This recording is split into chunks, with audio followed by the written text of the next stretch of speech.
Ayan, magandang hapon po sa inyo mga ka-farmer. Let's go farming na po ulit.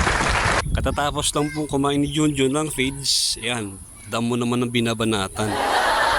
Pag wala po akong sisiw, mas nag-aasikaso ko po yung mga alagang baka. Ito po si Junjun at yun po si Chow Chow. Mas matanda po si Chow Chow kumpara kay Junjun, kaya lang po si Junjun kasi medyo malahi. Ito po ay bakang mas bate.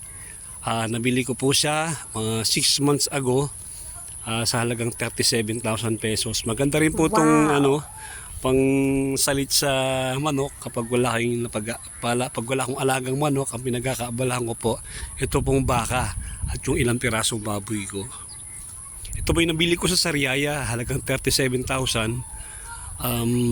Kasi po sa Sariaya maraming mga bakang mas batin binabagsak, kaya doon po kami nakakakuha. Depende po sa laki ang presyo. Ito po kasi nabili ko 37 para mga 7 months pa lang sa mga 8 months siya. Pero ngayon po, maganda na yung katawan niya eh.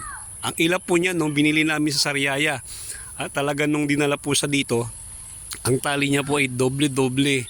At bago ko mapalitan yung mortigon niya, talagang napakahirap.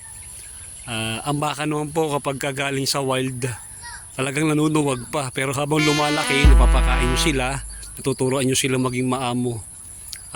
Alam kasi nila kapag lalapit kayo, pakakainin nyo na sila, kaya nagiging mabait sila.